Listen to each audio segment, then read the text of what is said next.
Hay una realidad en la vida del ser humano y es que nosotros fuimos diseñados por Dios para tener una espiritualidad. ¿Y qué es espiritualidad? Es una relación cercana con Dios.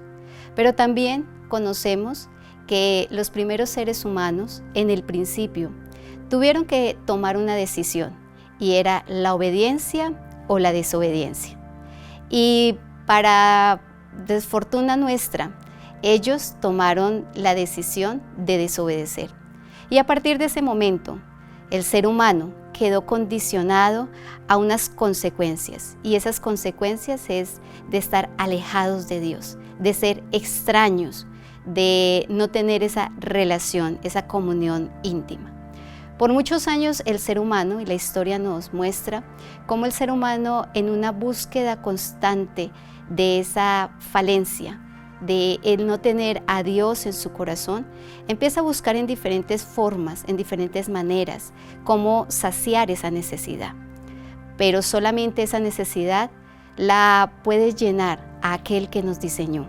Por esto es que nosotros podemos comprender que en el amor inmenso de Dios, Él envía a su Hijo unigénito para que viva a la manera nuestra, para que nos dé un modelo de vida.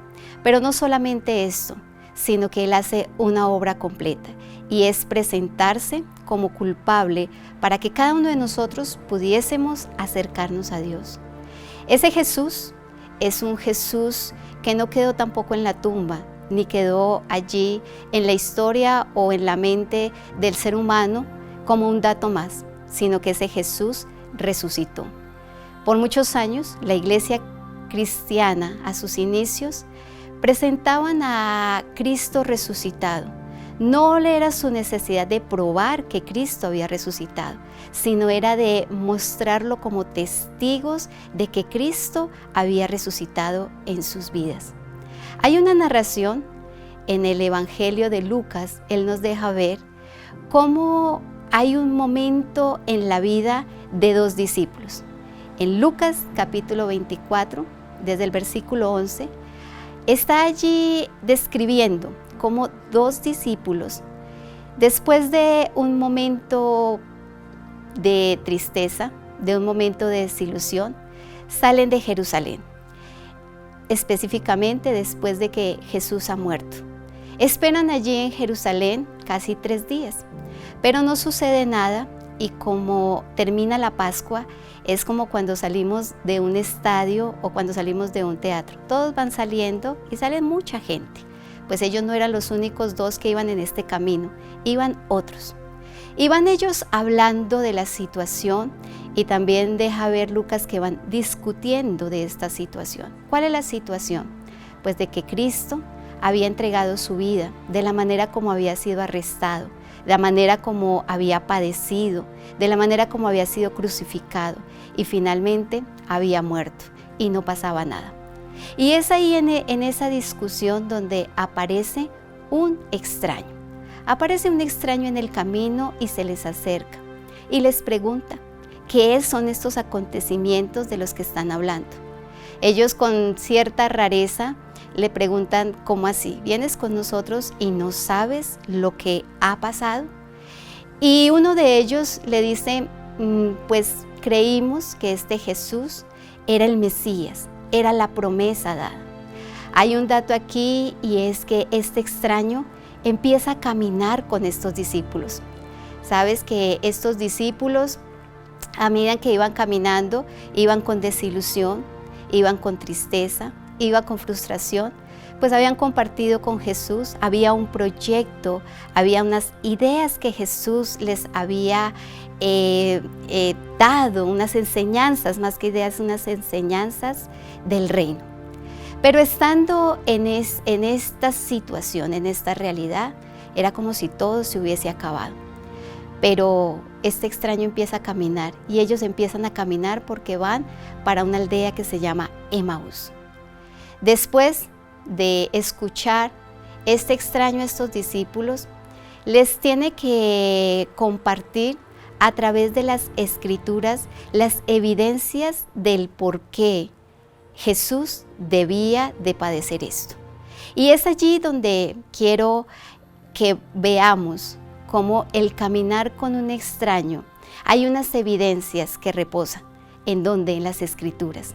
Él comienza a enseñarles desde la ley de Moisés, los profetas, que para ellos esto eran las Escrituras, y mostrando las evidencias del por qué este Cristo debía de morir, y también dando la promesa de que este Cristo iba a resucitar. Este extraño les habla y les explica.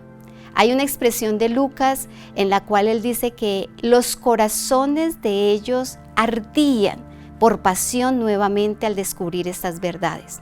Y es porque cuando nosotros pensamos que estamos solos, el extraño camina con nosotros. Y la manera de comprobar que ese extraño es real es cuando podemos acercarnos a las Escrituras, porque las Escrituras es la palabra del Dios vivo. Cuando esto iba ardiendo en el corazón de ellos es porque no solamente las Escrituras, la palabra, se queda en nuestro intelecto, se queda en nuestra razón, se queda en el porqué, sino que se queda en la vivencia de que esto es real.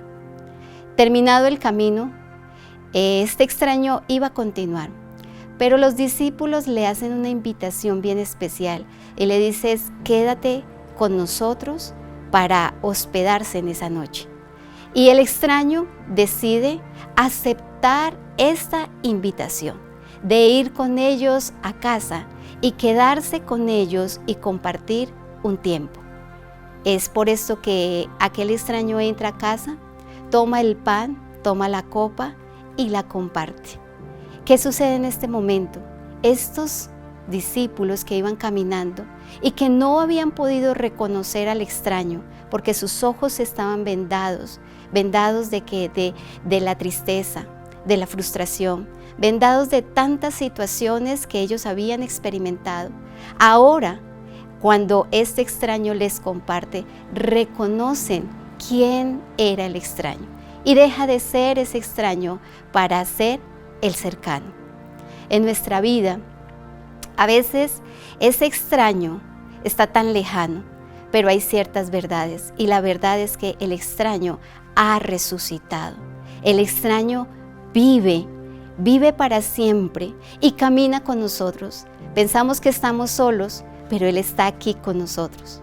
Él nos enseña, y la manera de comprobar frente a tantas ideologías, frente a tantos postulados, frente a tantas creencias, la manera de nosotros poder evidenciar quién es ese extraño es a través de la palabra de Dios.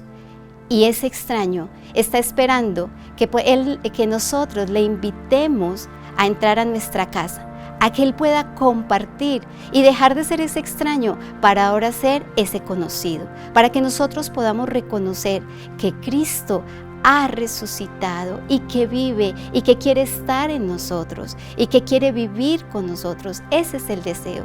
Y así poder dejar aquella herencia, poder dejar aquella marca que nos dejaron aquellos primeros seres humanos, que nos dejaron lejanos de Dios y extraños de Dios, pero ahora en Jesucristo resucitado podemos estar cercanos y disfrutar de una relación, poder compartir una vida, porque cuando Él vino a hacer su obra en la cruz y resucitar, nos compartió. ¿Y qué nos compartió? El regalo más grande, la vida eterna. Así que tú y yo podemos vivir en esa vida eterna aquí, empezar a caminar con Él, no como el extraño, sino caminar con ese Cristo resucitado, aprender a conocerlo, aprender a sentirlo y aprender a vivirlo.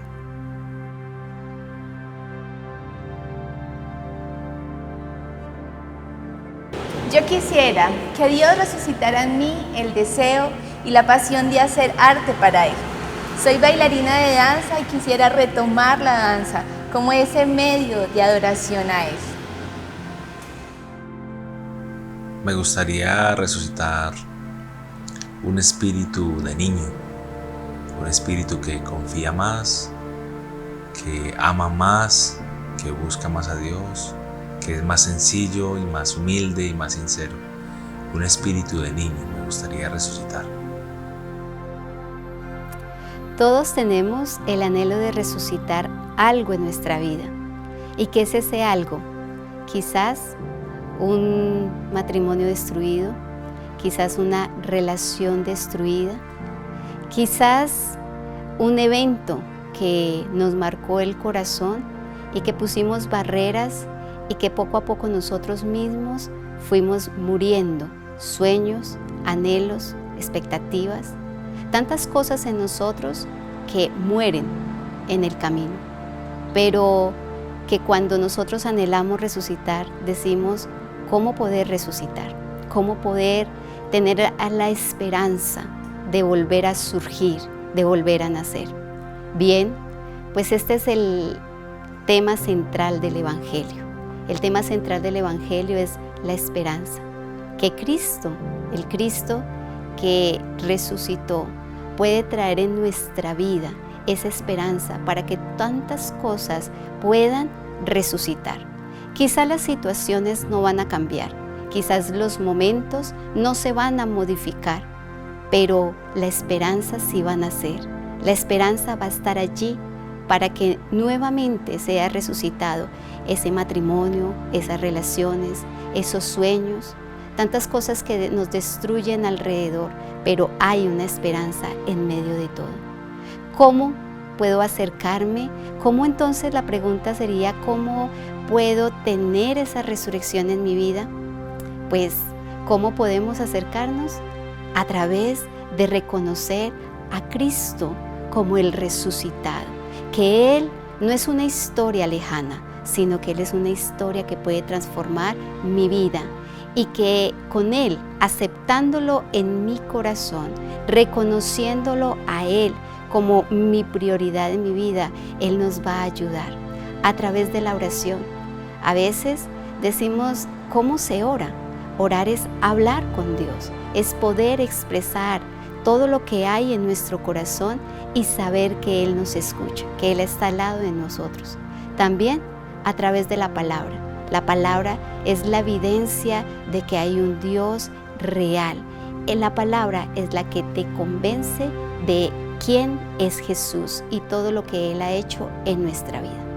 También Dios se muestra a través de las personas para traer la esperanza, para que aquello que quedó muerto sea resucitado por el poder de Jesucristo.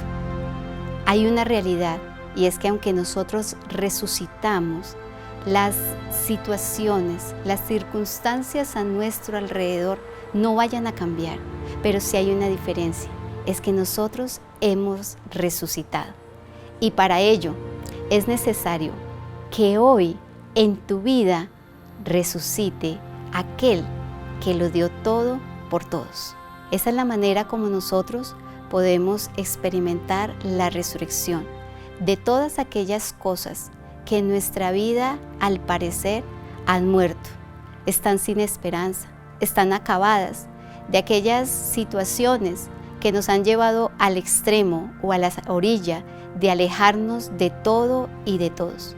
Por esto, hoy es el día que no solamente recordamos que Jesús resucitó, sino que podemos resucitar juntamente con Él.